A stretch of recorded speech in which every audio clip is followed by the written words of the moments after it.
7월 17일 목요일입니다. 계시록 11장 14절에서 19절까지 말씀 읽습니다.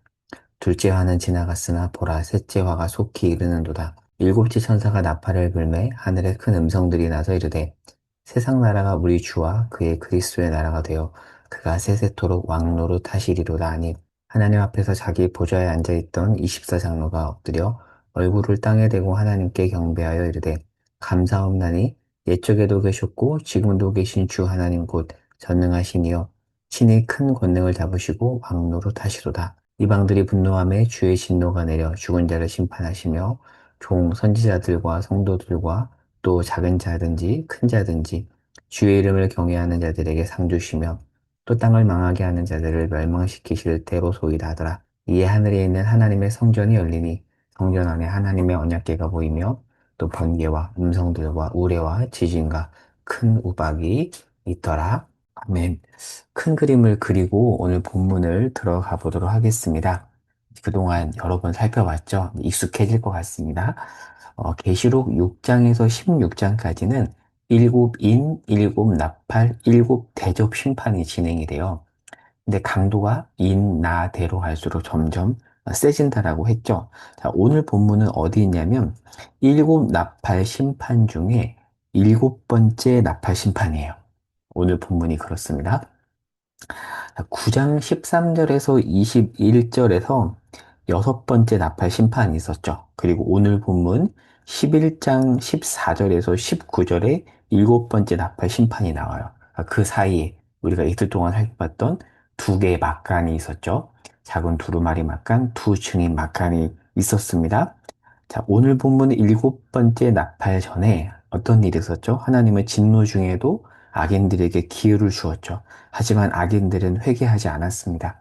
이때 하나님은 막간 내용에 나오잖아요. 요한과 교인들에게 말씀을 먹고, 이 먹으라는 내용이 작은 두루마리 막간에 나오죠.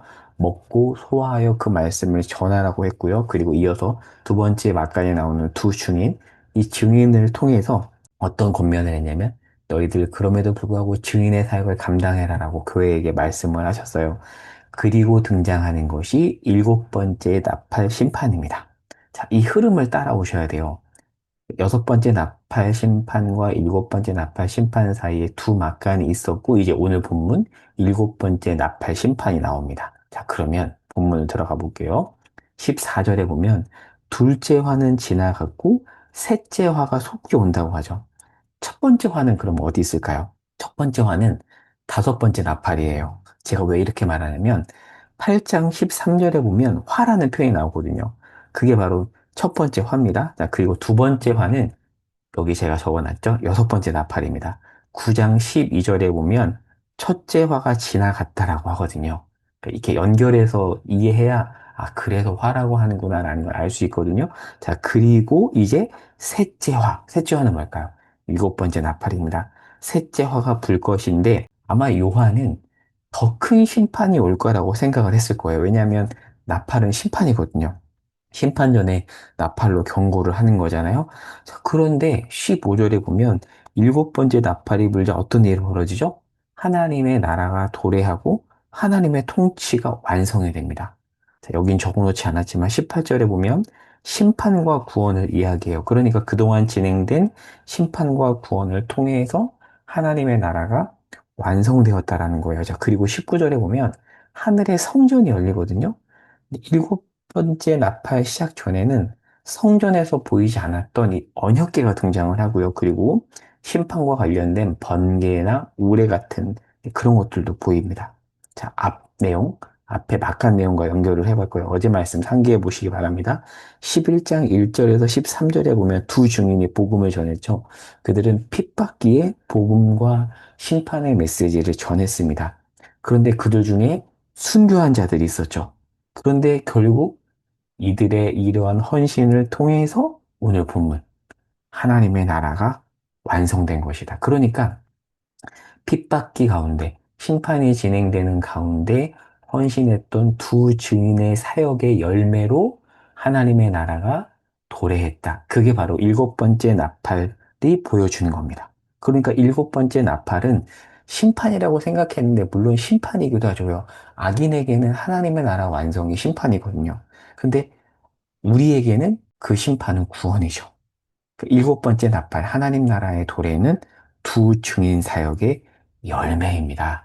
자, 이제 흐름이 연결이 되시죠? 정리해 보겠습니다. 오늘 본문이 던지는 메시지는 뭘까요? 지금 당장 변화가 없는 것 같아 보여도 그러나 반드시 주께서 열매를 맺게 하실 것이다. 18절에 보면 이런 말이 있죠. 중후반부에 주의 이름을 경외하는 자들에게 상을 주시고 땅을 망하게 하는 자들에게 멸망시킨다라는 거예요. 그게 하나님 나라가 완성될 때 일어나는 일인 겁니다. 초대교회 교인들의 인사말은 마라나타 주 예수여 어서 오시옵소서였어요. 극심한 환란기를 보낼 때 이들이 주고받은 인사말이었습니다. 오늘 본문은 그런 시간을 보내고 있는 이들에게 주님의 나라가 임하기를 소망했던 자들에게 그날이 반드시 온다라고 말하는데 그럼 그날은 어떻게 온다라고 말하죠? 그냥 오지 않고요. 충성된 증인들의 증언을 통해서 이루어진다라는 거예요. 그들의 헌신, 복음 전파, 그리고 고난, 순교를 통해서 온다. 그냥 오지 않는다. 그 얘기하고 있는 겁니다.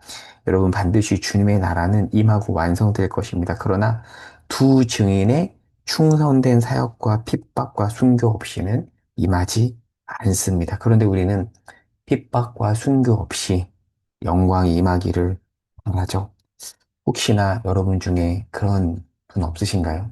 고난이나 핍박과 순교 없이 영광만을 받기를 바라는 그런 마음이 있죠. 그런데 세상을 살다 보면 그렇게 보일 때가 있어요.